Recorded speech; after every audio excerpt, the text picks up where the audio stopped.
Bueno, buenas tardes chicos a todos, ya los que se siguen conectando, espero puedan abrir sus cámaras.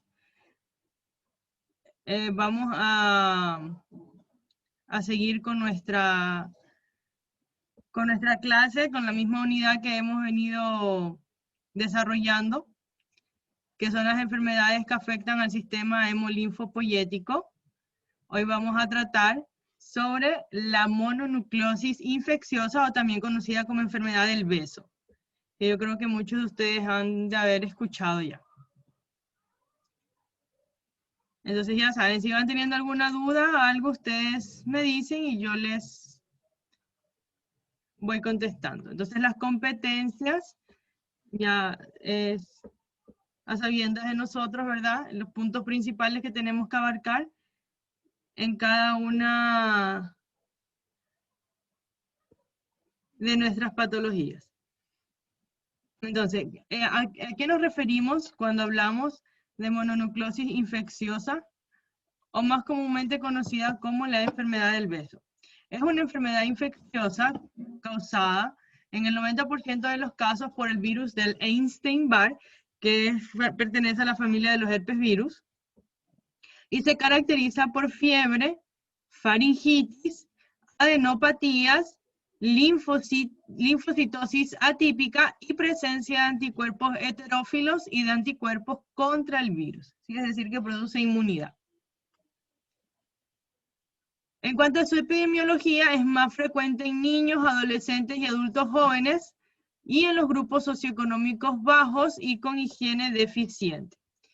Se propaga mediante el contacto con secreciones bucales, como también por la transfusión sanguínea y en los trasplantes de médula ósea.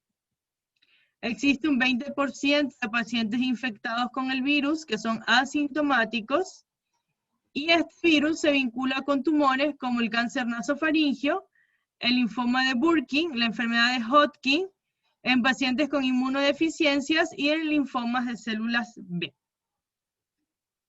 Los anticuerpos específicos que se pueden detectar son los anticuerpos heterófilos, IgM contra el antígeno de la cápsula, que es un marcador de una enfermedad aguda, que desaparece a las 4 o 8 semanas. Cuando está presente el IgM es porque es una enfermedad aguda, es decir, que está todavía en su proceso de desarrollo.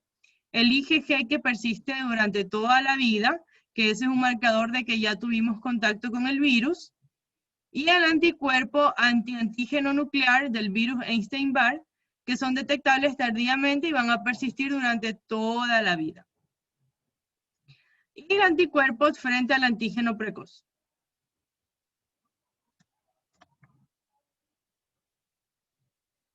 Ahí está. En su cuadro clínico, el cuadro clínico de la enfermedad, tenemos que se puede presentar de manera asintomática, como una faringitis leve, con amigdalitis o sin ella, sobre todo en lactantes y en niños pequeños. Es más frecuente la forma asintomática. El periodo de incubación va a ser de 4 a 6 semanas.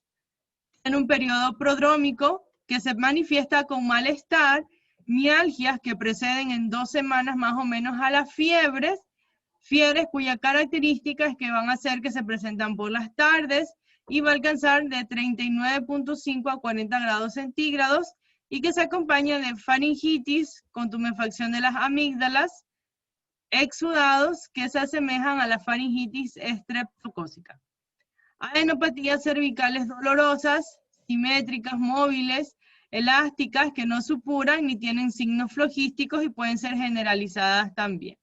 Ahí les puse una pequeña imagen de cómo es la faringitis que acompaña a la mononucleosis infecciosa. A las 2 o 3 semanas se presenta esplenomegalia con una hepatomegalia ligera, ictericia, edema periorbitario y se puede presentar un exantema morbiliforme o papuloso, como se observa en la imagen, que está localizado en brazos y troncos, o también puede ser un eritema nodoso, multiforme y exantema del paladar. Estos síntomas se pueden mantener durante 22 a 4 semanas pero el malestar general y la dificultad para concentrarse pueden durar varios meses. Tenemos dos formas que se pueden mantener la enfermedad, y así nos enfrentamos a la forma crónica recidivante, cuando el paciente presenta un estado de astenia, irritabilidad, adelgazamiento y que va a ocurrir de forma reiterada el cuadro que acabamos de explicar. Cuando un paciente tiene estas características, podemos hablar de una forma crónica recidivante. La forma febril prolongada es cuando el paciente se mantiene con fiebres intermitentes o recurrentes durante varios meses o inclusive años. Las complicaciones se van a encasillar primero las neurológicas, que generalmente aparecen en las 2 primeras semanas, como son encefalitis, convulsiones, el síndrome de Guillain-Barré, neuropatía periférica, meningitis aséptica, mielitis, ataxia cerebelosa, parálisis de los pares craneales y psicosis. Todas estas complicaciones son reversibles. Hematológicas como la granulocitopenias, púrpura trombocitopénica por producción de anticuerpos antiplaquetarios, ruptura de vasos, anemia hemolítica, hemoglobinuria y ictericia, sobre todo en pacientes que están inmunocomprometidos, y también se puede presentar hemafagocitosis generalizada, o puede estar seguida de una enfermedad linfoproliferativa que se observa en pacientes que tienen defecto congénito en el brazo largo del cromosoma X.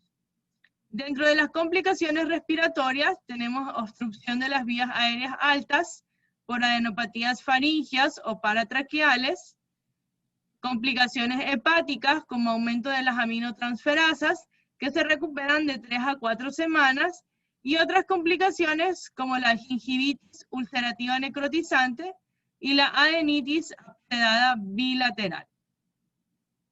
En cuanto a los exámenes complementarios, en el hemograma se observa una leucocitosis con linfocitosis, más del 10% de los linfocitos atípicos, que se caracterizan por ser agrandados con abundante citoplasma, vacuolas y muesca celular, que es lo que se conoce como células linfomonocitarias de Donnay.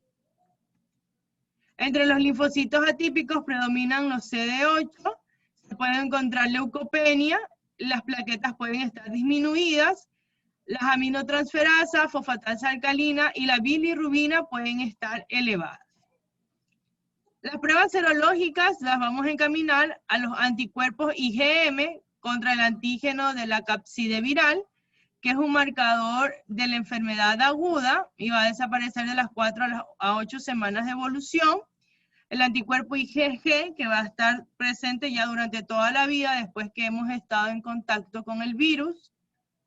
Y por el método de ELISA se puede detectar a partir de la 3ª o 4ª semana los anticuerpos contra este antígeno, y a partir de la 6ª semana se van a detectar los anticuerpos IgG. La evolución, los pacientes que no presentan las complicaciones que ya antes se expusieron, van a evolucionar con fiebre, que va a desaparecer en 10 días, la linfoadenopatía y la esplenomegalia desaparecen en 4 semanas y generalmente va a ser favorable su evolución.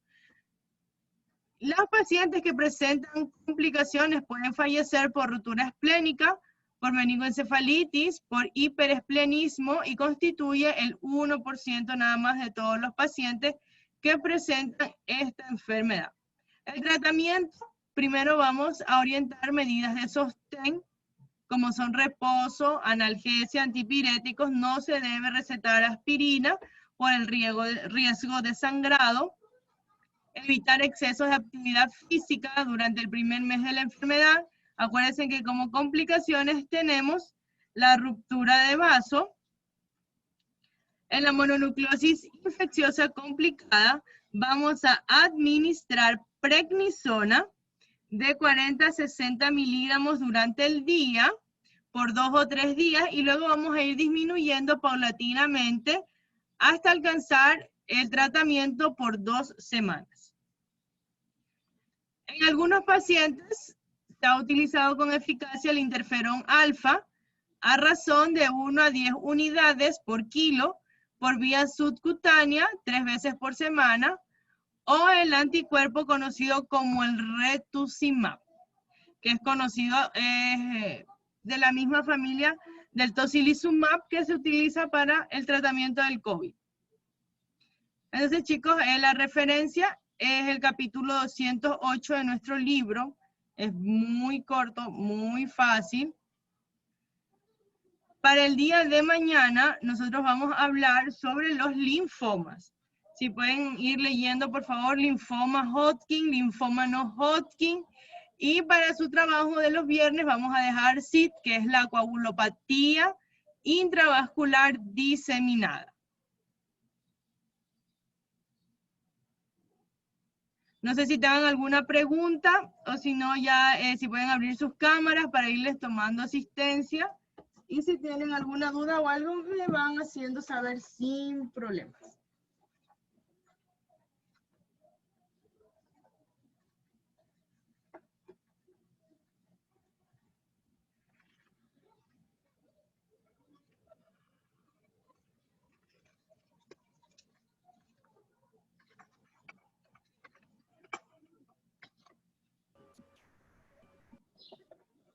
Doutora, qual é o tema do trabalho? Coagulación intravascular diseminada. Sus siglas son CID, C-I-D. Esa es una complicación muy importante de muchas enfermedades. Pero se la trata como una enfermedad en sí, pero más bien es complicación de muchas enfermedades. Gracias.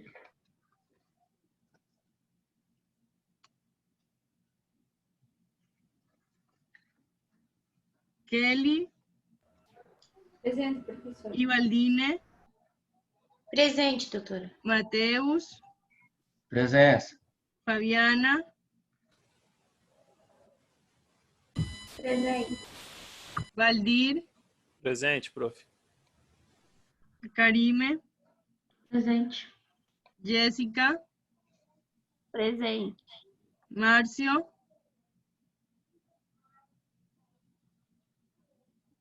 Márcio no está. Bianca. Presente. Jordana. Presente. Alexandre. Presente, doutora. Marcelo. Presente. Guilherme. Presente, prof. Caroline.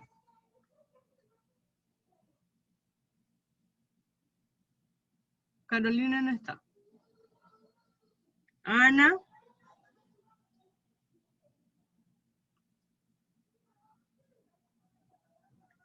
Nicolás. Presente, doutora. Patricia. Marcos. Presente. Marcos. Presente, doutora. Thaisa. Presente, doutora. Maria Paula. Presente. Adriana. Presente. Ya, Marcia, ya te vi. Thaís. Presente. Ana Lígia. Presente, prof. Camila. Presente. Igor.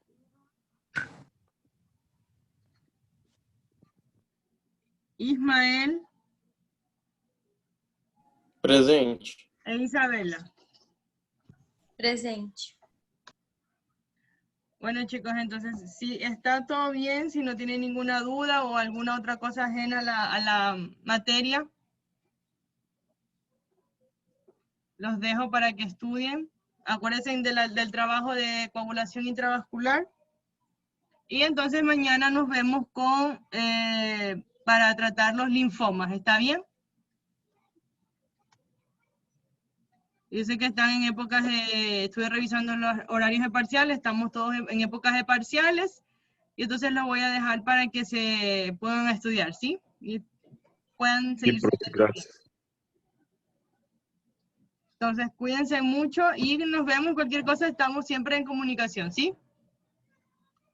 Sí, doutora. Dale, chao, chao. Gracias, doutora. Graças. Tchau, tchau. Tchau, tchau, prof.